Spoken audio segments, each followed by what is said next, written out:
જય શ્રી કૃષ્ણ મિત્રો, સ્વાગત છે તમારું મારી ચેનલમાં। આજે આપણે કોથમીર અને ફુદીનાને આખું વરસ આપણે ફ્રીઝ વગર કેવી રીતે સ્ટોર કરવું એ હું તમારી સાથે શેર કરીશ। તો ચાલો રેસીપી શરૂ કરીએ।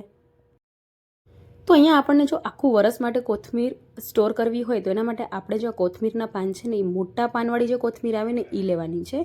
હવે આપણે આવી રીતે આખી જોડીને મોટા ઊંડા વાસણમાં સરસ એવા ધોઈ લેશું, એટલે એમાં જે પણ કચરો હોય કે માટી હોય ને ઇઝીલી નીકળી જાય। તો અહીંયા તમે જોઈ શકો છો મેં વ્યવસ્થિત એમાં ધોઈ લીધી છે ને આવી જ રીતે આપણે 3 થી 4 વાર એને સરસ એવી ધોઈ લેવાની છે। જો તમારી આવી રીતે વાસણમાં ન ધોઈ શકો તો ડાયરેક્ટ તમે રસોડામાં નળની નીચે તમે રાખી દો તો સરસ એવી ધોવાઈ જાય છે। તો અહીંયા કોથમીર આપણે ધોઈ લીધી છે, હવે આપણે એને કટ કરી લઈશું। તો અહીંયા કોથમીરને કટ કરવામાં પણ આપણે કોઈ વધારે સમય નથી જોતો, બસ 2 જ મિનિટમાં આપણી કોથમીર કટ થઈ જશે। તમે જોઈ શકો છો જે પાછળનો ડંઠલવાળો હિસ્સો છે ને એ આખો ભાગ મેં અહીંયાથી કાઢી લીધો। તો હવે આપણે એક સાથે જ આખી કોથમીરને કટ કરવાની છે અને છૂટી નથી કરવાની। તો તમે જોઈ શકો છો એકદમ આવી રીતે મીડિયમ સાઇઝે આપણે કટ કરવાની છે, એકદમ ઝીણી કે એવી નથી કટ કરવાની। તો અહીંયા સાથે છે ને આપણે ડંઠલ લઈ લઈએ છીએ, કેમ કે કોથમીરના પાન કરતાં છે ને ડંઠલમાં વધારે ટેસ્ટ હોય છે। તો ડંઠલ સાથે આપણે આવી રીતે આખી કોથમીરને કટ કરી લઈશું।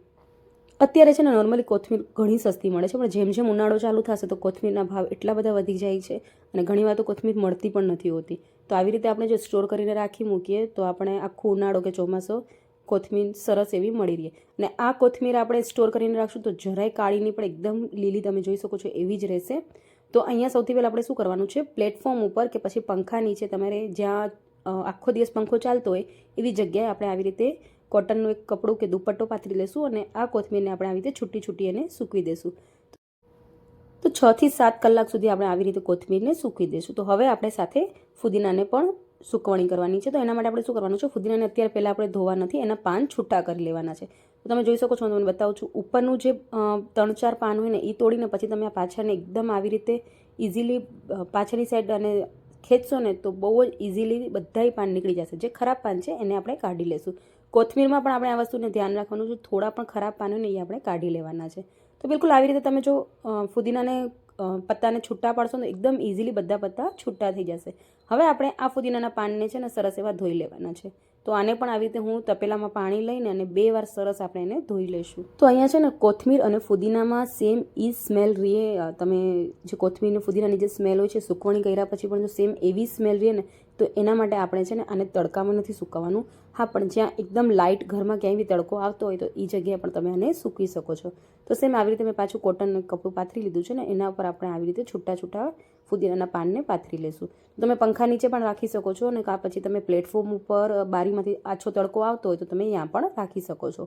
તો ટોટલ આપણે અહીંયા 6 થી 7 કલાક સુધી આપણે એને રહેવા દઈશું। તો તમે રાત્રે પણ મૂકી દો તો સવારે આ સરસ એવા સુકાઈ જશે, પણ તમારે એને પંખા નીચે મૂકવા પડશે। તો આવી રીતે આપણે બધાય પાનને છૂટા કરીને સૂકવી દઈશું।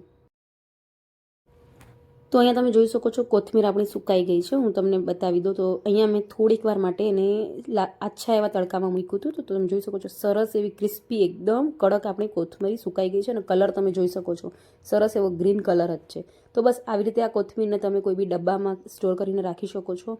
ફુદીનો પણ તમે જોઈ શકો છો સરસ એવો સુકાઈ ગયું છે અને કલર બી એનો બહુ એવું સરસ છે। તો અહીંયા ફુદીનાના પાનને હું આવી રીતે જ સ્ટોર કરું છું, જો તમે ઈચ્છો તો એનો પાવડર બનાવીને પણ રાખી શકો છો। તો ઉનાળામાં કોઈ બી રેસીપી કે કોઈ બી શરબતમાં તમે આ ફુદીનો યુઝ કરી શકો છો। કોથમીરને આપણે દાળ શાકમાં પણ યુઝ કરી શકીએ, તો બહુ સરસ અને 1 વર્ષ માટે તમે એને આરામથી ફ્રીઝ વગર બારે સ્ટોર કરી શકો છો। તો તમને મારો આ વિડીયો કેવો લાગ્યો મને કોમેન્ટ કરીને જરૂર જણાવજો। અને હા, વિડીયો ગમ્યો હોય તો લાઇક અને શેર કરી લેજો અને ચેનલમાં પહેલી વાર આવ્યા છો તો સબસ્ક્રાઈબ કરી લેજો।